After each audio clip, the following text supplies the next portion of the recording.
सलीम, अगर इस बार भी बेटी हुई तो ये घर उसके लिए बंद हो जाएगा। पहाड़ों के बीच बर्फ से ढके एक छोटे से घर के अंदर ये अल्फाज गूंज रहे थे और अंदर कमरे में आलिया अपनी कमजोर सांसों के साथ लेटी थी, हाथ पेट पर रखे हुए। उसकी आंखों में दर्द था, जिस्म में भी, लेकिन सबसे ज्यादा दर्द इस बात का था कि बाहर खड़ी उसकी सास फातिमा बीबी की आवाज हर लम्हा जहर बन रही थी। आलिया को नहीं पता था ये रात उसकी जिंदगी का सबसे बड़ा मोड़ बनने वाली है। ये कहानी शुरू होती है पहाड़ी गांव नारान वाली वादी से, जहां सर्द हवा भी इंसान के हौसले तोड़ देती है। आलिया की शादी सलीम से हुई थी। सादा सी लड़की, नरम दिल, कम बोलने वाली। शुरू में घर ठीक था, लेकिन जैसे ही पहली बेटी पैदा हुई घर का रंग बदल गया। फातिमा बीबी की आंखों में पहली बार वो सख्ती आई जो सिर्फ वारिस के नाम पर होती है। बेटी, बस ये एक लफ्ज आलिया की पूरी दुनिया हिला गया। वक्त गुजरता गया और हर दिन सवाल एक ही था, अब की बार बेटा होना चाहिए।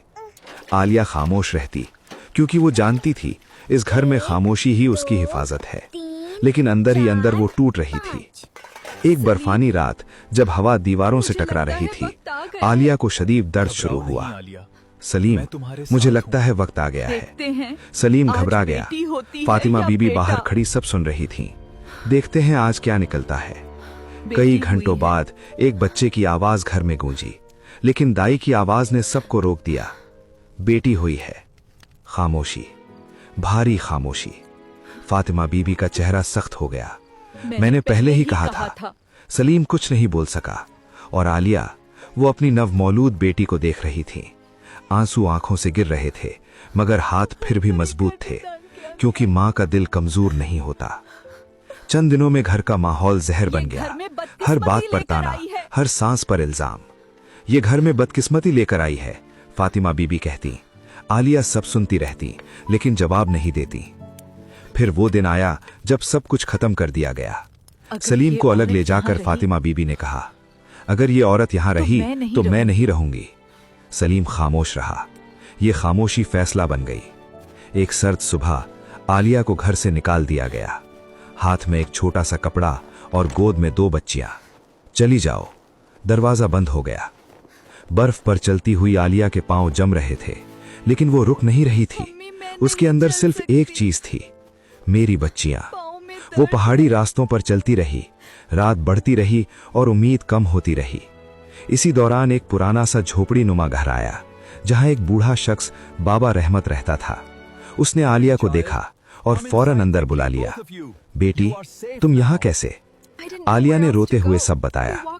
बाबा रहमत ने आसमान की तरफ देखा। जुल्म देर तक नहीं रहता। आलिया वहीं रहने लगी। दिन रात मेहनत करती, लकड़ियां काटती, बर्तन धोती, अपनी बच्चियों को पालती। जिंदगी आसान नहीं थी, लेकिन वो जिंदा थी और यही काफी था। दूसरी तरफ फातिमा बीबी के घर में सुकून खत्म हो गया था। सलीम बीमार रहने लगा, घर में हर चीज बिखरने लगी और फिर एक दिन एक डॉक्टर की बात ने सब हिला दिया। सलीम कभी बाप नहीं बन सकता। ये सुनकर सलीम का दिमाग घूम गया। डॉक्टर साहब, क्या मतलब? उसकी आवाज कांप रही थी। डॉक्टर ने संजीदगी से उसकी तरफ देखा। सलीम, तुम एक ऐसी बीमारी का शिकार हो जिसकी वजह से तुम मुस्तकबिल में कभी बाप नहीं बन सकोगे। कमरे में अचानक खामोशी छा गई। सलीम के होंठ खुश्क हो गए। तो फिर मेरी बेटियां?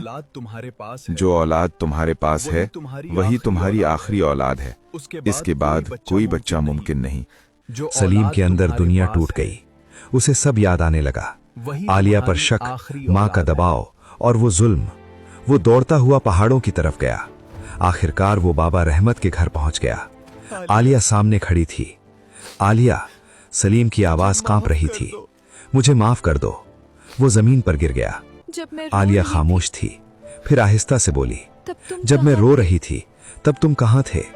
ये एक जुमला सलीम को तोड़ गया। उसी वक्त फातिमा बीबी भी वहां आ पहुंची। उसके कदम लड़खड़ा रहे थे। आलिया, मुझे माफ कर दो। उसकी आवाज पहली बार टूटी हुई थी। आलिया ने अपनी बच्चियों को देखा, फिर आसमान की तरफ। मैंने सब माफ किया, लेकिन मैं वापस वो नहीं बन सकती जो पहले थी। वो वापस तो आ गई, लेकिन अब वो पहले जैसी खामोश लड़की नहीं थी।